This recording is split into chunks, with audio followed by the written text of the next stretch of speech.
보면은 내가 복음을 부끄러워하지 아니하노니 이 복음은 모든 믿는 자들에게 구원을 주시는 하나님의 능력이 됨이라라는 사도 바울의 증거를 통해서 하나님의 말씀을 우리에게 전하고 있습니다. 요한복음에 보면은 예수님은 자신에 대해서 이렇게 말씀하고 있습니다. 나는 생명의 떡이다. 이 떡이라는 얘기가 나오는데 우리가 영어 성경을 보면은 영어에는 떡이라는 말이 없죠. 그런데 거기는 뭐라고 나오냐면은 브레드라고 나옵니다. 나는 생명의 빵이다. 그런데 왜 한글 성경에는 생명의 떡이라고 번역이 됐을까요? 그 이유는 1956년도에 이 성경이 한글로 번역이 됐는데 그때 우리나라에는 빵이라는 개념, 브레드라는 개념이 없었어요. 그래서 나는 생명의 빵이다. 그럼 그건 뭐냐? 뭐 이런 분위기가 있었기 때문에 이 빵이라는 개념 대신에 떡이라는 말을 가지고 성경을 번역을 했습니다. 근데 여기서 약간 의역이 나는데 그게 뭐냐면은 이 서양 사람들한테 그리고 예수님이 있었던 이 이스라엘에게서 빵은 간식이 아니라 주식이에요. 식사로 먹는 거란 말이에요. 근데 떡은 간식이죠. 주식이 아니란 말입니다. 그래서 이 떡과 빵의 미묘한 차이가 조금 생기기 시작했습니다. 그런데 이것을 요즘 말로 가장 정확하게 번역을 하면은 나는 생명의 밥이다 라고 얘기하는 게 맞는 얘기입니다. 여러분, 나는 생명의 밥이다 라고 번역을 하면은 이스라엘에 밥이 있었나? 이렇게 의구심이 날 수 있기 때문에 우리나라식으로 번역을 하면은 나는 생명의 밥이다 라고 얘기하신 것과 동일하다는 겁니다. 그런데 우리가 밥에 대해서 한번 묵상을 해봅시다. 왜 예수님은 자신을 생명의 밥이라고 얘기했을까요? 여러분, 어떤 자매님이 어떤 형제님을 가리켜서 형제님은 참으로 밥의 맛이십니다 라고 얘기를 하면은 이거는 칭찬이 아니에요. 쉬운 말로 해서 밥맛이라고 얘기하죠.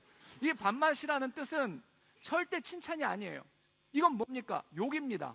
많이 돌아간 욕인데 결국은 굉장히 당신이 안 좋다, 당신이 나한테 긍정적이지 않다라는 뜻이 밥맛이라는 뜻입니다. 그럼 여러분, 밥이 왜 그런 천대를 받아야 됩니까? 밥은 우리가 매일 먹는 음식입니다. 그런데 사람들 은연중에 마음에 어떤 것이 있냐면 밥이 너무 흔하기 때문에 그리고 우리가 너무 자주 접하는 것이기 때문에 이 밥에 대해서 하찮게 여기는 경향이 그 안에 있다라는 것입니다. 그리고 이 밥을 갖다가 따르게 비하하는 말이 있는데 찬밥 신세가 되었다라는 그런 한국말이 있습니다. 이 찬밥 신세가 됐다는 말은 무슨 뜻일까요? 존귀하게 됐다는 뜻일까요? 아니에요. 사람들한테 소외당하고 따돌림당하고 아무도 주목하지 않는 그런 신세가 됐다라고 얘기할 때 찬밥 신세가 되었다라는 그러한 표현을 많이 쓰는 것을 보게 됩니다. 그럼 밥이 왜 밥이라는 표현이 이렇게 안 좋을까요? 또 어떤 형제가 어떤 형제를 바라보면서 너는 내 밥이야 라고 얘기했었을 때 이거 좋은 뜻 아니에요. 굉장히 큰 욕이에요. 그리고 또 어떤 형제들은 이렇게 얘기합니다. 내가 네 밥이냐? 라고 이렇게 얘기를 합니다. 왜 밥이라는 뜻이 이렇게 안 좋은 뜻으로 쓰였을까요? 밥이 나쁜 것이 아니라 너무 흔한 것이기 때문에 사람들 마음 가운데 이 밥을 하찮게 여기고 비아냥 여기는 마음이 있다라는 겁니다. 그리고 이 밥만큼 무시를 당하는 것이 있는데 그게 뭐냐면 바로 물입니다. 그래서 어떤 사람을 바라보면서 물 먹었다라고 얘기를 하면은 이거 굉장히 나쁜 뜻이에요. 굉장히 무시를 당하고 뭔가 실패했다라는 그런 의미가 그 안에 있는 것이죠. 또 어떤 형제가 나를 물로 보는 겁니까? 라고 얘기를 한다면은 이거는 나를 갖다가 당신들이 무시합니까? 라는 그러한 뜻입니다. 그리고 누군가를 가리켜서 저 사람은 영 맹물입니다 라고 얘기를 하면은 그 사람은 굉장히 싱거운 사람, 또한 별로 바람직하지 못하다는 그러한 뜻이 되죠. 여러분, 물은 나쁜 것입니까? 물 나쁜 게 아니에요. 그런데 왜 이렇게 안 좋은 뜻으로 쓰일까요? 그 이유는 너무 흔하기 때문에 사람들이 그 물을 가치 없는 것으로 여긴다는 것입니다. 그런데 이 물과 밥이 만나면은 최악의 뜻이 됩니다. 그 뜻이 뭐냐면은 말아먹었다라는 한국의 표현이 있습니다. 이 말아먹었다는 한국의 표현이 줄임말인데 이것을 원래의 의미로 하면은 밥을 물에 말아먹었다라는 뜻이에요. 여러분, 말아먹었습니다 라고 얘기를 했었을 때 그 뜻은 무엇입니까? 어떤 순장님이 저한테 이렇게 보고를 했다고 생각해 보십시오. 목사님, 저희 순 말아먹었습니다 라고 얘기를 하면은 부응하셨군요, 이 뜻이 아니에요. 그 순 망했다는 뜻이에요. 완전히 망해버렸다는 뜻이에요. 물과 밥은 절대 나쁜 게 아닙니다. 그런데 이 물과 밥이 만나면은 굉장히 하찮은 뜻이 됩니다. 왜 그럴까요? 아까도 말했듯이 너무 흔하기 때문에 사람들이 중요하지 않게 여기게 생각한다는 겁니다. 사람들이 한 가지 오해하는 게 있습니다. 그 오해하는 것이 무엇인고 하니 흔하면은 중요하지 않은 줄 알아요. 또한 구하기가 쉬우면은 중요하지 않은 걸로 알아요. 여러분, 그 비슷한 것이 공기입니다. 공기 얼마나 중요한 것입니까? 이 공기가 없다면은 사람은 결코 살 수가 없습니다. 제가 이 공기의 중요성을 느낀 게 군대 갔었을 때, 군대에서 4주차 때 무슨 훈련을 하냐면은 훈련소에서 화생방 훈련이라는 걸 합니다. 이 화생방 훈련이라는 게 별게 아니에요. 그냥 조그만 창고에다가 다 집어넣어요. 그러고 난 다음에 최루가스를 터뜨려요. 그러면 그 최루가스가 터지면서 가스라는 빨간불 신호가 나면은 방독면을 빨리 벗어가지고 쓰는 게 화생방 훈련입니다. 근데 이 방독면을 갖다 제가 벗어가지고 썼는데 깜짝 놀랐어요. 방독면 앞이 뚫려 있는 거예요. 앞이 없는 거예요. 그래서 손으로 그 앞을 막았는데 가스가 새어 들어오니까 기침을 하죠. 한번 기침을 하니까 방독면이 이만큼이 뜨는 거예요. 그 다음부터 가스가 몰려 들어오기 시작하니까 이 최루가스 때문에 방독면을 벗어던지고, 저 굉장히 품이 있는 사람입니다. 인내심도 많은 사람입니다. 근데 그렇게 한번 굴르기 시작하니까 바닥에서 떼굴떼굴 굴렀어요. 그런데 떼굴떼굴 굴르다 보니까 그 밑에 조그만 쥐구멍 같은 게 있는 거예요. 그 쥐구멍에다 입을 대고 이렇게 막 숨을 쉬면서, 그때 쥐들도 놀랐을 것 같아요. 걷다가 입을 대고 막 숨을 쉬면서 그렇게 있었던 적이 있었습니다. 공기 참 고마운 거예요. 그런데 여러분, 우리는 이 고마운 공기를 공짜로 먹고 마시지 않습니까? 공짜로 호흡하지 않습니까? 오히려 몸에 나쁜 담배에 엄청나게 많은 돈을 들이지 않습니까? 제가 깜짝 놀랐어요. 어떤 형제가 지나가다가, 저랑 같이 지나가다가 아까워라 이러면서 지나가는 거예요. 그래서 뭐가 아까운가 봤더니 어떤 사람이 담배를 피우다가 그 끝에만 피우고 버린 거예요. 그랬더니 그 형제가 격분하면서 어떻게 장초를 저렇게, 그래서 저 그때 장초라는 말을 처음 들었습니다. 그 장초의 뜻이 뭐냐면은, 꽁초는 완전히 태운 담배고 장초는 앞에만 조금 피다가 버린 것을 장초라고 부른다는 거예요. 근데 마일드 세븐을 그렇게 버렸다는 거예요. 그래서 이 형제가 막 붕괴를 하더라고요. 그래서 제가 깜짝 놀랐습니다. 아니, 왜 사람들은 저 나쁜 담배를 돈을 들여가면서 필까? 그런 얘기가 있어요. 어떤 순모임을 하고 있는데 한 형제님이 오셔가지고 새우깡을 갖다 계속 이렇게 드시더라는 거예요. 그래가지고 거기 있던 자매님 하나가 형제님 담배 피세요? 그랬더니 아니요 그러면서 이렇게 새우깡을 비비더랍니다. 근데 여러분, 그 몸에 나쁜 담배를 왜 돈을 들여서 사 피우면서 그 몸에 나쁜 담배를 몸에 나쁜 담배를 돈을 들이면서 우리는 공기를, 이 좋은 공기를 공짜로 먹는 것에 대해서는 아무런 생각도 하지 않는다는 거예요. 사람들 마음 가운데 오해가 있어요. 흔하거나 구하기 쉬우면은 중요하지 않은 걸로 생각한다는 것입니다. 그런데 사랑하는 여러분, 진짜 중요한 게 있습니다. 정말 중요한 것은 흔합니다. 진짜 중요한 것은 구하기가 쉽습니다. 예수님이 자신을 가리켜서 나는 생명의 떡이다, 나는 생명의 빵이다, 나는 생명의 밥이다 라고 말씀하신 내용은 무엇입니까? 나는 흔하다는 거예요. 나는 만나기가 쉽다는 거예요. 예수님께 다가오기가 쉽다는 거예요. 근데 사람들의 문제는 뭘까요? 그렇게 예수님이 만나기가 쉽고 다가가기가 쉽고 그분 앞에 나가기가 쉽기 때문에 하찮은 것으로 여기고 아무것도 아닌 것으로 여긴다는 것입니다. 만약에 예수님이 자기를 가리켜서 나는 생명의 금이다, 나는 생명의 명품이다, 나는 생명의 샤넬이다, 나는 생명의 루이비통이다, 나는 생명의 포르쉐다 라고 얘기를 했으면은 가치 있는, 고귀한, 이렇게 느낄 거예요. 그런데 예수님은 자기를 가리켜서 나는 생명의 밥이다, 나는 생명의 떡이다, 나는 생명의 빵이다 라고 얘기를 하니까 그까짓 거 이렇게 생각한다는 거예요. 근데 중요한 건 이것입니다. 여러분, 금이 없으면은 슬프기는 하지만 죽지는 않습니다. 여러분에게 명품 가방이 없으면은 슬프기는 하지만 죽지는 않습니다. 여러분에게 좋은 외제차가 없으면은 슬프기는 하지만 죽지는 않습니다. 그런데요, 밥이 없거나 물이 없거나 빵이 없다면은 이 사람은 견딜 수가 없는 거예요. 죽는 거예요. 여러분, 예수님이 말씀하시는 것은 무엇입니까? 슬픈 것에 대해서 얘기하는 것이 아니라, 불편한 것에 대해서 얘기하는 것이 아니라 생명에 대해서, 생존에 대해서 말씀하고 있다라는 것입니다. 나는 생명의 밥이다, 나는 물이다 라고 말씀하시면서 여기서 주시는 메시지가 뭐냐면은 나는 어느 곳에나 있다라는 것입니다. 너희들이 나를 만나기 원한다면, 너희들이 나와 함께하기 원한다면 그것은 너무나 쉽다라는 그 쉬움에 대해서 말씀하시는 것이 바로 이 말씀의 내용이라는 것입니다. 그런데 문제는 뭐냐면 너무 흔하기 때문에, 너무 쉽기 때문에 사람들이 아무것도 아닌 걸로 여긴다는 것이죠. 에 보면은 예수님에 대한 예언이 나오는데 이렇게 나와요. 마치 사람들이 길거리에 버린 돌처럼 예수님을 하찮게 여겼다라고 나옵니다. 정말 그렇습니다. 이 세상의 많은 사람들을 보면은 예수님을 하찮게 여겨요. 저는 옛날에 영화를 보다 깜짝 놀랐어요. 그게 뭐냐면은 무슨 일이 생기면은 Jesus 이런 말이 나와요. 그래서 저는 그 사람들이 진짜 신앙이 좋은 줄 알았어요. 근데 밑에 자막에 뭐라고 나오냐면 제기랄 이렇게 나와요. 여러분, 이게 무슨 뜻입니까? 저는 이해가 안 되는 거예요. 사람들은 이거를 갖다 너무 쉽게 얘기하는 거예요. 아무것도 아닌 걸로 얘기하는 거예요. 게다가 하나님에 대해서 얼마나 쉽게 얘기합니까? 오 마이 갓 이렇게 얘기를 해요. 근데 오 하나님, 저는 그것으로 번역되는 줄 알았어요. 근데 밑에 보니까 맙소사 그런 뜻이에요. 사람들은 쉽게 하나님에 대해서 얘기합니다. 예수님에 대해서 얘기합니다.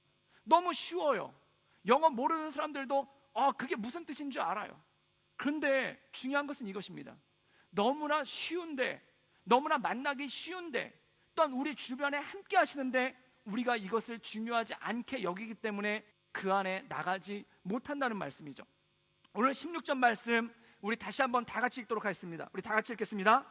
내가 복음을 부끄러워하지 아니하니 이 복음은 모든 믿는 사람에게 구원을 주시는 하나님의 능력이 됨이라. 먼저는 유대인에게요 그리고 헬라인에게로다. 오늘 말씀의 중요한 포인트가 무엇입니까? 모든 믿는 자에게 구원을 주시는, 여기서 가장 중요한 단어 하나 꼽아보라고 한다면 모든이에요. 모든은 무엇입니까? 모든 사람들, 이 땅에 존재하는 모든 사람들이 구원받을 수 있다라는 것입니다. 그럼 어떻게 해야 구원을 받는가? 믿으면 구원받는다. 모든 믿는 자는 구원받는다는 거예요. 그럼 여기서 질문이 있습니다. 믿음은 어려운 것인가? 믿음은 어려운 것인가? 믿음은 어려운 것이 아닙니다. 믿음은 절대 어렵지 않아요.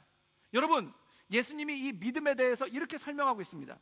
요한복음 3장은 믿음에 대해서 설명하고 있어요. 믿음이란 무엇인가? 마치 인자가 모세의 지팡이와 같이 들려야 하리라 라는 말씀으로 이 믿음에 대해서 설명하고 있어요. 그런데 모세의 지팡이와 같이 들려야 된다는 말씀이 무엇일까요? 민수기 21장에 보면은 이 모세의 지팡이에 대한 이야기가 나오고 있습니다. 이 모세의 지팡이에 대한 이야기는 이런 거예요. 이스라엘 백성들이 광야에 나왔어요.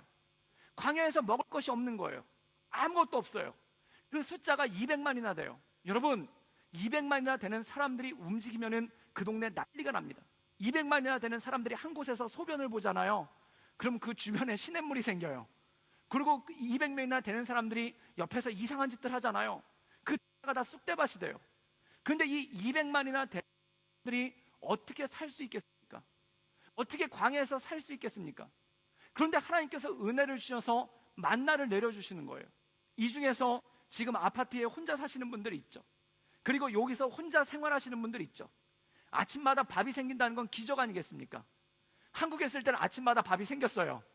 왜 그랬을까요? 엄마가 해줬으니까. 그런데 그 기적이 사라진 거예요. 밥이 안 생겨요. 이스라엘 백성들도 그랬어요. 아침에 밥이 없어요. 그런데 하나님께서 만나라는 음식을 내려주셨습니다. 그런데 이 만나가 얼마나 맛있었는지, 이 만나의 뜻은 뭐냐면 이게 뭐지라는 뜻이에요. 그래서 이걸 먹고 너무 맛있어서 이게 뭐지? 이걸 이스라엘 말로 하면 만나? 뭐 이렇게 되는 거예요. 그래서 만나는 의문형이에요. 이게 뭐지? 너무 맛있는 거예요. 그거를 먹고 40년 동안 광야에서 살았어요. 근데 문제는 뭐였냐면은 이들이 이 만나를 가지고 처음엔 그냥 먹었는데 지져 먹고 볶아 먹고 구워 먹고 별짓을 다 했어요. 맛이 없는 거예요. 물린 거예요. 그래서 이 이스라엘 백성들이 광야에서 불평을 하는데 무엇 때문에 불평을 했냐면은 먹는 것 때문에 불평을 하기 시작합니다. 그래서 그들이 하늘을 우러서 울부짖는 거예요. 우리가 전에 이집트에 있었을 때는 마늘도 먹었습니다. 우리가 이집트에 있었을 때는 부추도 먹었습니다. 사람이 유치해지려면요 이렇게 돼요. 제가 옛날에 취사병이었는데 그때 깜짝 놀랐습니다. 서울대학교 법대를 다니는 병장이 하나 있었는데 그 사람 고귀한 사람이에요. 맨날 철학책 들고 다니는 그런 사람이에요. 근데 부대에서 가장 핫한 메뉴가 뭐냐면 돈가스입니다. 근데 그걸 갖다 하나씩 배식하고 있는데 그분이 제 옆에 오셔서 이렇게 얘기하는 거야. 까라 막 이렇게 얘기를 하면서 밥을 갖다 들고 그 밑에다 하나를 더 깔라는 거예요. 그때 그 철학책을 들고 다니는 그 고귀한 그가 굉장히 없어 보였어요. 그런데 이스라엘 백성들이 불평하는 내용이 뭐냐면은 먹는 거에 관한 거라는 거예요. 먹는 거 가지고 불평하는 거예요. 아, 고기도 먹고 싶습니다. 왜 맨날 만나만 먹어야 됩니까? 라고 불평하는 거예요. 그래서 하나님께서 무엇을 보내주셨냐면은 불뱀을 보내주셨습니다. 이 불뱀이 왔었을 때 만약에 한국 사람이었으면은 아, 하나님께서 우리에게 사막에서 영양식을 주셨구나. 그리고 잡아서 가죽은 혁대로 삼고 그 다음에 이렇게 지져먹고 볶아먹고 잘 먹었을 텐데, 불행히도 이스라엘 사람들한테 불뱀은 재앙이었어요. 물리는 거예요. 쓰러지는 거예요. 그러고 나니까 하나님께서 치유책을 주셨는데, 그 치유책이 뭔가 하니 모세에게 지팡이를 들라고 합니다. 그리고 거기다가 구리로 그 뱀을 만들어 가지고 그걸 갖다가 지팡이에 달아가지고 언덕에다 세우라고 합니다. 여러분, 앰뷸런스에 보면은 어떤 앰뷸런스는 지팡이 모양이 있고 거기 뱀이 똘똘 말려있는 그림이 있어요. 그게 뭐냐면 치유의 상징이라는 거예요. 그런데 그 상징물인 구리 뱀을 갖다가 언덕에다가 지팡이에 달아가지고 세우라는 것입니다. 여러분, 그리고 예수님께서 뭐라고 말씀하시냐면은 누구든지 그 언덕에 있는 구리 뱀을 보는 자마다 나음을 입을 것이다. 이거 쉬운 겁니다. 누구나 할 수 있는 것입니다. 그런데 문제는 무엇인고 하니 그 쉬운 것도 하지 않아서 죽은 사람들이 있었다라는 거예요. 여러분, 만약에 생각을 해보십시오. 만약에 하나님께서 너희들이 나음을 얻으려면은 요단강에 가서 목욕을 하고 시온산에 올라가서 100년 된 감람나무 뿌리를 뽑아서 헐몬산에 봄에 처음 떨어지는 이슬을 받아서 다려 먹으면 낫는다라는 말씀을 주셨다고 해보십시오. 그럼 아마 이슬 원정대가 생겼을 거예요. 이슬 찾으러 가자 그래가지고 생겼을 거예요. 뭔가 신비할 거예요. 뭔가 있어 보일 거예요. 그런데 우리 주님이 주신 해결책은 너무 없어 보여요. 구리뱀을 언덕에 달았다. 가서 봐라. 보면 구원을 받는다. 너무 쉬운 거 아닙니까? 그런데 문제는 뭔가요? 그 쉬운 것도 하지 않아서 죽임을 당한 사람들이 있다라는 겁니다. 이게 문제 아니겠습니까? 이게 어려움 아니겠습니까? 예수님께서 믿음에 대해서 얘기하면서 요한복음 3장에 예수님도 이 구리뱀과 같이 이 지팡이와 같이 들려야 하리라 라는 말씀이 무엇입니까? 누구든지 예수님을 바라보기만 한다면, 누구든지 예수님께 나오기만 한다면 그는 구원을 받을 것이다. 그래서 여러분들께서 가장 잘 아시는 그 말씀, 요한복음 3장 16절 말씀, 그게 무엇입니까? 하나님이 세상을 이처럼 사랑하사 독생자를 주셨으니 이는 저를 믿는 자마다 멸망치 않고 영생을 얻게 될 것이다. 그 믿음이 무엇입니까? 주님을 바라보기만 하면 된다는 거예요. 예수님을 바라보기만 하면 된다는 거예요. 예수님의 이름을 부르면 된다는 거예요. 예수님을 나의 구주로 영접하기만 하면 된다는 거예요. 지금 이 시간 예수님을 나의 구주로 영접합니다. 예수님이 나의 구세주인 것 믿습니다. 이 한마디만 한다면 여러분에게는 구원이 있다라는 것입니다. 그런데 사람들이 그걸 못해요. 피식 웃어요. 농담으로도 안 하려고 그래요. 왜 그렇습니까? 너무 쉽기 때문에 그렇다는 거예요. 그럼 여러분, 중요한 게 있습니다. 구원은 쉬운 것인가? 하나님의 나라는 어려운 것이, 하나님의 나라는 정말 그렇게 쉬운 것인가? 아니에요. 여러분들께서 많이 쓰시는 스마트폰을 보십시오. 그 스마트폰은 손가락으로 다 조절할 수 있어요. 그 손가락으로 인터넷 뱅킹도 할 수 있고 모든 걸 검색할 수도 있고 그 다음에 길을 모르면 내비게이션으로 찾을 수도 있어요. 여러분, 스마트폰 사용하기 쉽습니다. 그런데 스마트폰이 쉬운 기계입니까? 아니에요. 여러분이 존경하시는 잡스 선생님께서 굉장히 고생하시고 그 다음에 피땀을 흘려서 만든 결과물이 그거라는 거예요. 왜 우리가 이렇게 쉽게 손가락으로 할 수 있을까요? 그것은 엄청난 테크놀로지와 기술이 있기 때문에 우리가 손가락만으로 그걸 움직일 수 있는 건 아닙니까? 우리가 손가락만으로 이 스마트폰을 만질 수 있도록 하게끔 하기 위해서 그 안에 엄청난 기술과 엄청난 노력과 엄청난 희생과 엄청난 가치가 그 안에 들어가 있기 때문에 우리가 손가락으로 그걸 움직일 수 있는 건 아닙니까? 마찬가지라는 거예요. 내가 예수님의 이름을 믿으면 구원을 받는다. 이 쉬운 게 왜 가능할까요? 하나님이 세상을 이처럼 사랑하사 독생자를 주셨으니 독생자를 주신 하나님의 희생과 하나님의 사랑과 예수 그리스도의 헌신과 그의 십자가의 못 박힘이라는 너무나 어렵고도 복잡하고 처절한 그 과정이 있었기 때문에 우리가 구원함을 얻는 것 아니겠습니까? 그 처절하고 복잡하고 힘든 그 모든 희생을 예수님께서 감당하시고 우리한테는 이렇게 말씀하시는 거예요. 누구든지 주의 이름을 부른 자는 구원을 얻으리로다. 사랑하는 여러분, 이 고백 가운데 나갈 수 있기를 주님의 이름으로 축복합니다. 하나님께서 모든 것을 예비하신 거예요. 하나님께서 모든 것을 만드신 거예요. 그리고 우리에게 이 구원을 초대하는 것입니다. 모든 믿는 자에게 너희들이 믿기만 한다면, 너희들이 입술로 나는 예수 그리스도를 믿습니다 라고 시인하기만 한다면 너희에게는 구원의 역사가 있다라는 것입니다.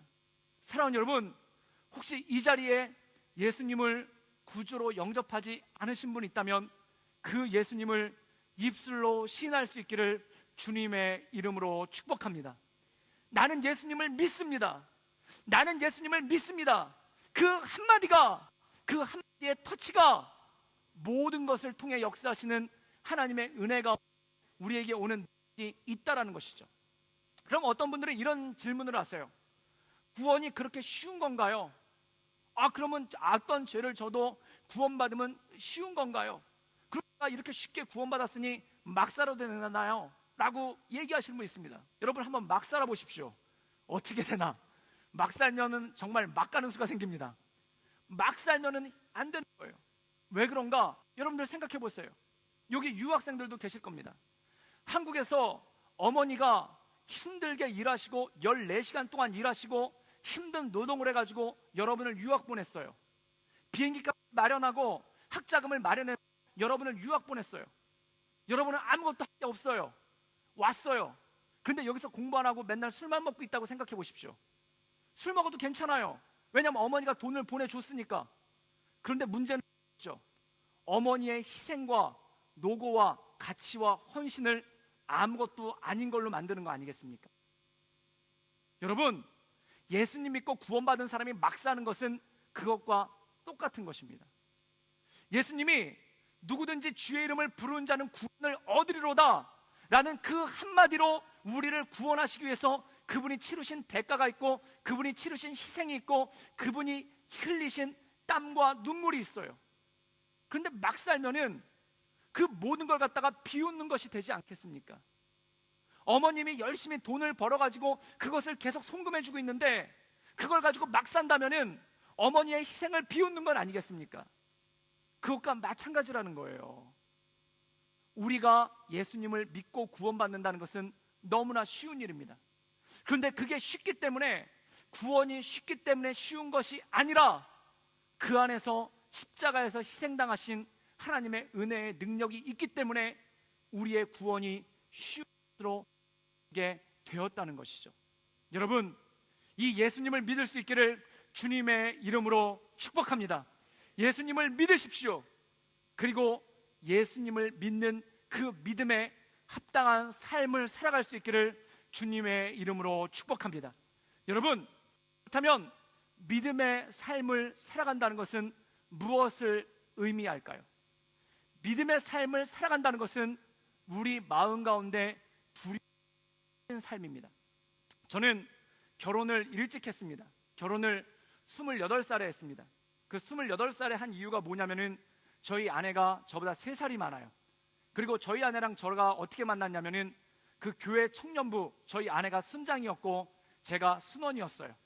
그래서 저희 아내가 그 내 양을 먹이라는 예수님의 말씀에 힘입어 아주 자기 양을 먹어버렸어요.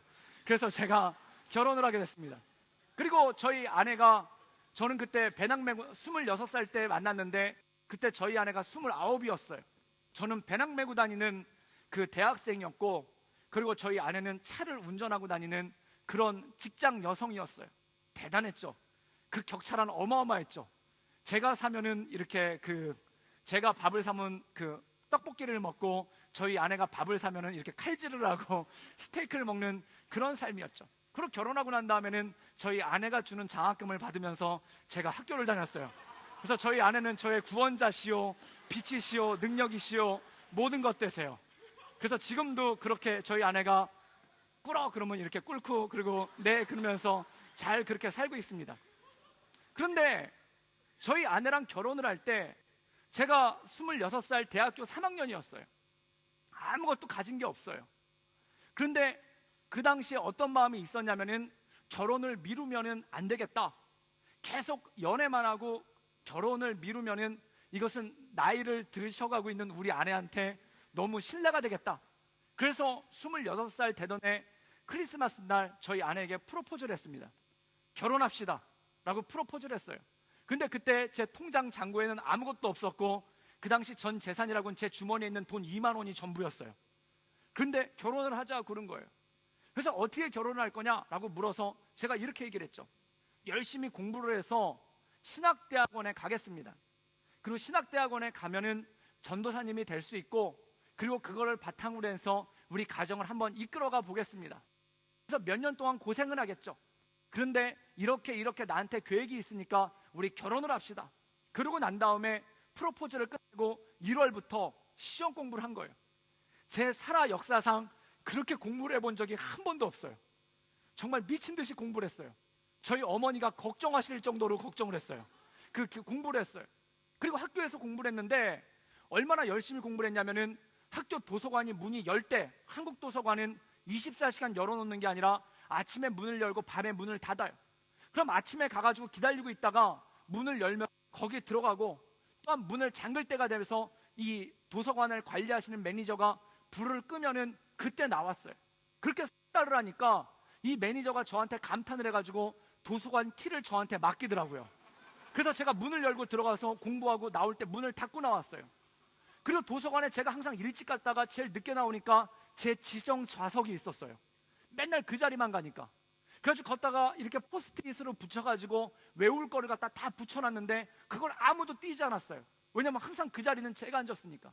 공부 엄청나게 했습니다. 그런데 문제는 뭐냐면 그 당시 제가 가려고 대학원 경쟁이 7.5대 1이었어요. 그리고 성경고사를 보는데 문제가 어마어마하게 어렵게 나옵니다. 그 문제가 어려운 주로 이런 거예요. 아담부터 예수님까지의 족보가 쭉 나오고 거기에 가로를 몇 개 넣고 가로놓기 시험 뭐 그런 거예요. 그리고 성경 구절 200개를 외워가지고 그거를 써야 되는 거예요. 글자가 하나 틀리면 1점씩을 갖다가 지우는 정말 치사한 시험이 그 성경고사더라고요. 그걸 다 외웠어요. 그 성경에 나와 있는 사람 이름이란 이름은 하여튼 거의 다 외운 것 같아요. 그러면서 그걸 외우면서 그렇게 시험 공부를 했습니다. 그리고 공부를 정말 열심히 했어요. 그러고 난 다음에 여름방학이 됐는데, 여름방학이 되니까 학교에서 제가 공부를 열심히 하는 걸 알고 기숙사 방을 하나 내주셨어요. 그래가지고 그 기숙사 방에 들어가서 기숙사에서 자고 아침에 도서관을 왔다 갔다 하면서 그러면서 공부를 한 거예요. 그런데 7월 달에 모의고사를 봤습니다. 그 모의고사에서 성경고사를 봤는데 이게 웬일입니까? 시험을 딱 봤는데 100점을 맞은 거예요. 그런데 100점을 맞은 거예요. 깜짝 놀랐습니다. 여러분, 공부를 안 했을 때는 희망이 있어요. 공부를 하면 되겠지라는 희망이 있어요. 근데 공부를 엄청나게 열심히 했는데 성적이 안 나오잖아요. 결론은 하나밖에 안 나와요. 나는 돌이구나. 내 머리는 돌이구나. 이 생각밖에 안 나요. 100점을 맞은 거예요. 큰일 났어요. 그때 전국 평균이 170점이었다고 그래요. 그런데 저는 100점이 나온 거예요. 평균보다 한참 미친 거예요. 작년에 신대원이 200점 만점이었는데 최저 합격자 점수가 몇 점이었냐면 185점이었다는 거예요. 난리가 난 거예요. 어떻게 그런 시험을 갖다가 185점이 최저 합격자일 수 있습니까? 깜짝 놀란 거예요. 방법이 없는 거예요. 여태 7개월을 갖다가 그렇게 공부를 했는데 앞으로 12월까지 6개월도 안 남았는데 공부해서 성적이 나온다는 보장이 어디 있겠습니까? 그리고 전 떨어지는 게 그냥 떨어지는 게 아니에요. 결혼이 걸려 있어요. 그 다음에 붙고 나서 결혼하려고 4월 달에 예식장까지 다 예약을 해놨어요. 그런데 성적이 그건 거예요. 어떻게 하겠습니까? 제가 제 아내한테 가가지고 성적이 안 나오는데요, 1년만 미루죠 뭐 이럴 수는 없는 거 아닙니까? 철박한 거예요. 그래서 저희 학교 뒤에 있는 뒷동산에 올라갔어요. 그래서 100점짜리 시험지를 주님 앞에 보여드리면서 기도를 했어요. 주님, 이거 절박합니다. 기적이 필요합니다. 그러면서 기도를 했어요. 해답이 안 나오는 거예요. 공부를 그렇게 열심히 했는데 점수가 그거밖에 안 나니까 해답이 없는 거예요. 그래서 3일 동안 시험지를 들고 산속을 헤맸어요. 그래서 제 친구가 드디어 제가 공부하다 미친 줄 알았대요. 오, 막 이러면서 막 헤맸어요. 그런데 그때 산에서 기도를 하다가 응답을 받았습니다. 그게 뭐냐면 포기하지 말라는 응답을 받았어요. 그래서 포기하지 말라는 응답을 받고 다시 내려와서 공부를 했습니다. 그 이상 할 수는 없어요. 그냥 쭉 했어요. 외웠어요. 나중에 모의고사를 안 봤어요. 이 모의고사를 보면은 괜히 이번에 100점 받았는데 다음 모의고사 때 99점 나오면은 얼마나 절망스럽겠습니까? 아예 모의고사를 안 보고 공부만 했어요. 그리고 12월 17일 날 시험을 보러 갔습니다. 그리고 시험을 보고 나와서 가채점을 해서 성적이 나왔어요. 얼마나냐면 192점이 나왔습니다. 그때 평균 최저 점수가 175점이었어요. 그런데 그거보다 17점을 더 맞아서 월등한 점수로 영어는 조금 망했는데 그냥 붙었어요. 그런데 그걸 보면서 제가 마음 가운데 느낀 점이 있었습니다. 첫 번째, 포기하지 않으면 반드시 이루어진다라는 것입니다. 우리 인생 가운데 왜 결과가 안 나오는지 아십니까? 시험이 어려워서가 아니에요. 벽이 높아서가 아니에요. 경쟁이 치열해서가 아니에요. 겁먹기 때문에 그래요. 포기하기 때문에 그래요. 인내하지 못하기 때문에 그래요. 공부 못하는 애들의 특징이 뭔지 아십니까? 두려움이 많아요. 그래서 밖에 나와서 그 두려움을 상담을 해요. 그리고 그 두려움에 대해서 얘기하다가 끝나요. 1년 동안 시험 공부를 하는데 1년 12달 중에 11달을 걱정을 해요. 여러분, 믿음이란 뭘까요? 하나님께서 나를 인도하신다는 것을 믿는 것입니다. 하나님께서 내 삶을 이끌어 가신다는 것을 믿는다는 것입니다. 내 인생 가운데는 하나님 믿는 것입니다. 그게 믿음입니다. 그 믿음의 행함이 뭘까요? 포기하지 않는 것입니다. 하나님께서 우리에게 약속을 하셨는데 왜 그것을 포기하나요? 하나님께서 내 인생을 통해 역사하실 것을 믿는데 왜 포기하나요? 여러분을 하나님께서 실패자로 부르신 것이 아닌데 왜 실패자처럼 살고 있나요? 사랑하는 여러분, 살다 보면 안 좋은 일이 있을 때도 있습니다. 시험에 떨어질 때도 있습니다. 시험에 떨어진 것이 인생의 실패를 의미하지는 않습니다. 살다 보면 비자가 안 나올 수도 있습니다. 그런데 그것이 여러분의 삶의 실패를 의미하지는 않습니다. 살다 보면 사랑하는 사람과 헤어질 수도 있습니다. 그러나 그것이 여러분의 실패를 의미하는 것은 아니라는 것입니다. 여러분, 믿음의 최고의 삶의 행동은 뭔지 아십니까? 내 인생에 최선을 다하는 거예요. 포기하지 않고 최선을 다하는 거예요. 왜 그렇습니까? 결과는 주님께서 책임지기 때문에 그렇습니다. 여러분, 왜 드라마 욕하면서 보십니까? 드라마 보다 보면 뻑하면 이복남매예요. 사랑했는데 아버지가 같아요. 어머니가 틀려요. 막 사랑했는데 나중에 알고 봤더니 엄마 아빠가 또 따로 사랑하고 있어요. 복잡해요. 막 사랑했는데 갑자기 여자가 불치병에 걸려요. 막 사랑했는데 나중에 이상한 일이 막 생겨요. 그래서 사람들이 드라마 막 욕해요. 막 사랑했는데 갑자기 남자가 기억상실에 걸려요. 그래서 너 누구지? 막 이래요. 막 욕하면서 또 적어요. 그러면서도 봐요. 왜 그럴까요? 우리는 결과를 아니까 보는 거예요. 그 결과가 무엇입니까?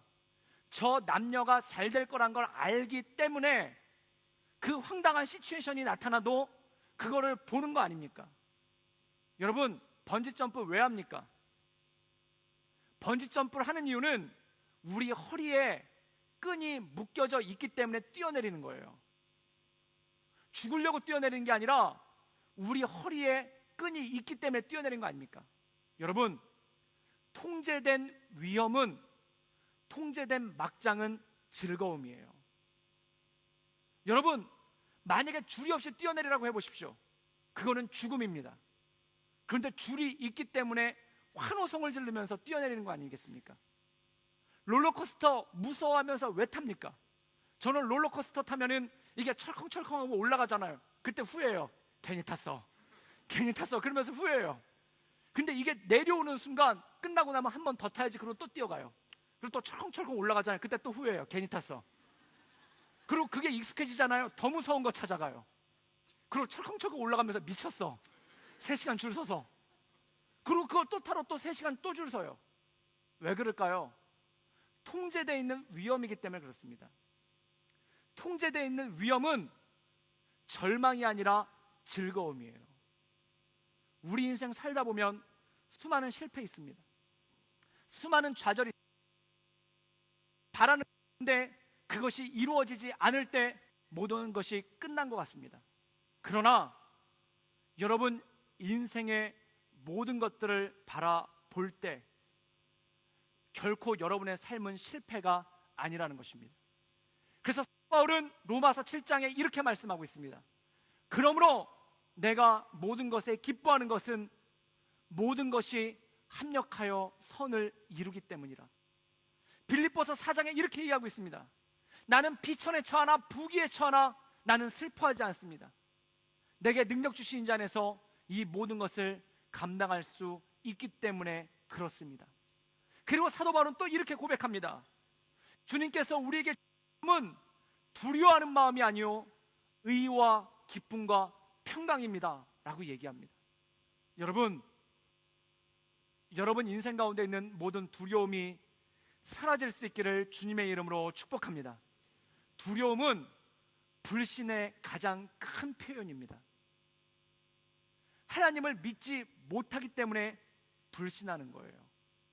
번지점프 하면서 뛰어내릴 때 이 줄을 보면서 끊어질 것 같아. 이게 두려움이에요. 여러분, 하나님은 누구십니까? 우리를 붙잡아 주신 분입니다. 이곳 호주에 여러 가지 이유로 오셨을 것입니다. 여러 가지 꿈을 품고 왔는데 그 꿈대로 풀리지 않아서 절망하신 분들도 있을 것입니다. 또한 앞날이 보이지 않으시는 분들도 있을 것입니다. 그러나 여러분 인생 가운데 믿음을 가지십시오. 거울을 여러분 앞에다 놓고 나는 잘 될 거야 아무리 외쳐보십시오. 내가 나를 못 믿는데 어떻게 나를 믿겠습니까? 그런데 우리가 잘 될 거라고 느끼는 이유는 나를 믿기 때문이 아니라 하나님을 믿기 때문에, 나를 창조하신 분, 나를 인도하신 분, 나를 구원하기 위해 십자가를 감당하신 그분을 믿기 때문에 내 삶 가운데 그 모든 것들을 넉넉하게 감당할 수 있는 능력이 있는 건 아니겠습니까? 여러분, 의인은 믿음으로 말미암아 삽니다. 성도는 무엇으로 사는가? 믿음으로 말미암아 사는 줄 믿습니다. 믿음 때문에 사는 것입니다. 그 믿음이 우리를 두려움으로부터 해방시키며, 그 믿음이 우리를 어떤 것에서 당당히 서게 하며, 그 믿음이 우리를 하나님 말씀 가운데 굳건하게 서게 하는 능력이 된다는 것입니다. 여러분, 믿음을 가지십시오. 예수 그리스도를 믿으십시오. 그리고 구원을 얻으십시오. 그리고 예수님을 구주로 영접하신 분은 나를 구원하신 그 주께서 나의 삶을 인도할 것을 믿으십시오. 그리고 그 믿음이 우리를 승리하게 할 줄 믿습니다.